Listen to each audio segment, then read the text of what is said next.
So I'm a guy. I love baseball. I see the magic and majesty in the 90 feet.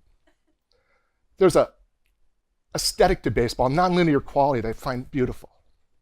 You guys here in New York had the gift of seeing Derek Jeter play every day. To me, he's the artistic equivalent of Baryshnikov. NFL Sundays hold a special place for me. I'm a fan of MMA and a connoisseur of fine cigars. Classical music to me is the Rolling Stones and the Allman Brothers Band. I'm not a micro beer guy. I drink cheap, old school American beer. Old style is my first pick, but PBR will do.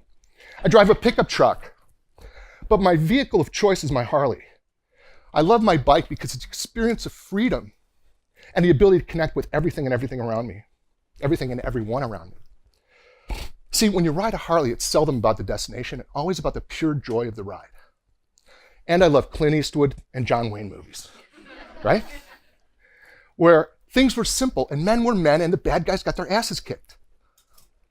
See, I identify with those guys, the alpha male. And that version of masculinity isn't embraced much anymore. That version of masculinity creates fear for some, contempt for others. That version of masculinity, some will say is obsolete, others will say is challenged. I say is really underappreciated, and for the most part, misunderstood. And it's that version of masculinity I'm going to talk about today. Words like misogyny, privilege, anger, aggression, and violence are all words used to describe masculinity. Hashtag #MeToo and hashtag gender wars have become a battle cry. There was a recent paper in the New England Journal of Medicine that identified that senior male leaders are reducing the amount of informal mentorship they're providing to young female doctors because they don't want to risk the impact of Me Too on them. See, wars have consequences, and those consequences impact everyone. And for me, the big question I have, what's the impact on young men and boys who are observing this? See, I'm a dad, and that's really my biggest concern. And the gap seems to be growing. In this battle isn't working. So, have you ever tried to have a conversation with a guy and he's not ready for it, he's not prepared for it? We got a certain way of dealing with it, right? What do? We deflect, we avoid, we pretend like we didn't hear it. Or we justify, we got a really great reason why what we did happened, right? Or we appease. We agree to whatever you want, but we don't do a damn thing about it, right? And if you push, you dig in, you continue to press, what happens, and in goes the mouthpiece, right? And it will get oppositional. And if that opposition can actually turn into what can be experienced as an attack. And see, what happens is the fight, flight, freeze response kicks in. And to alpha males, to guys, when they get afraid, how they respond is through aggression and domination.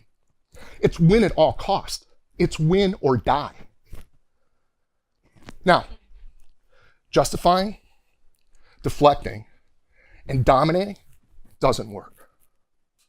Nor does creating a more sensitized and feminized version of men. That's not working either.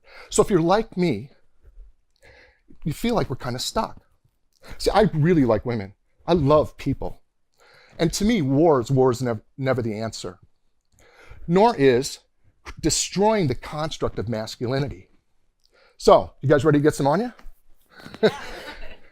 So there's 3 male characteristics that I find incredibly valuable, and I believe others do too. The first one is to provide.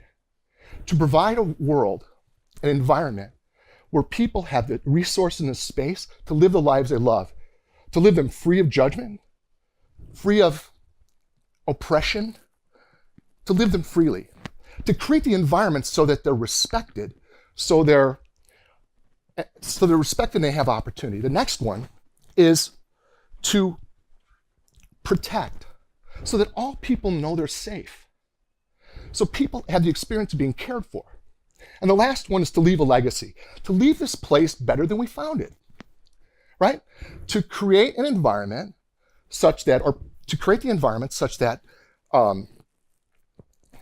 we have it's sustainable, and it's inviting for the future generation to come. Provide, protect, and leave a legacy are at the core of what masculinity is about. That's what our purpose is. And my idea is we man up. We own this. We take complete responsibility for the breakdown in gender. We take 100% responsibility for how it got this way, and we own this. It's ours to solve and ours to heal. Now, this is a big project. And like all projects, there's prep work to do, right? We live in a crazy, insane time. The old rules don't apply. We seldom get the memo. So we live at a time where we feel disconnected, upset, and we don't even know how to be. What's happened is our amygdala has been hijacked. We get afraid, we disconnect, and we revert to the most primitive aspects of our being. And when we're triggered, we're blind to it. And what happens is we get threatened. And when we're threatened, things like gender wars and arguing seems to make sense.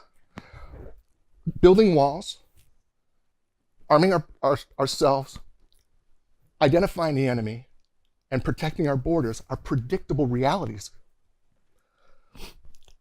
Archbishop Desmond Tutu said, "Our rivals are the perfect reflection for where we need to go." The contempt, the anger, the hatred, the upset, the hurt, the pain, that's a lot for us to be with. And we need to hear that so that we can heal it. And to do that work it's going to take something, and it's going to require a team effort. It's going to require vulnerability. And for guys, vulnerability is not a skill that many have. It's a new skill for them to learn. But the good news is, there's a lot of guys, the good news is that vulnerability is just another word for courage. The better news is there's a lot of guys out there who've already done this work. And our job to do is to work together in partnership and get the word out. The work I'm speaking of is owning ourselves authentically, self-acceptance, self-knowledge, and self-awareness.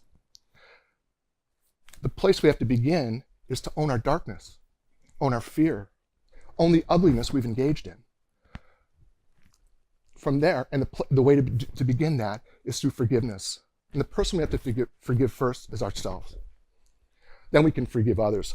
Luke 23:34 says, "Father, forgive them, for they know not what they do." What I love about this phrase, or this verse, is it's endless, beyond its endless generosity. It's 2,000 years old. And that very same way of being 2,000 years ago is present today. We get triggered, we get upset, we get disconnected from ourselves. See, human beings are slow to evolve. And when we're confronted with new ideas, new ways of thinking, new information, we get scared and we're quick to go on the attack. When we connect with who we are, when we connect with our version of what it means to be authentic, and we practice forgiveness, we dive into access into our strength, our courage, and our limitless love. From there, we can connect with our hearts, our souls, and ready to engage with anyone and everyone. From that place of engagement and humility, along with compassion and listening, what we will hear are those core masculine characteristics being called forth. What we will hear is us being called forth. This work is never over. The purpose of this work is to create a world where everyone is honored and respected, regardless of our differences. There is no end to the journey. There is no top to the mountain. And just like riding on my Harley, the joy is in the ride. I invite you to hop on. Thank you very much.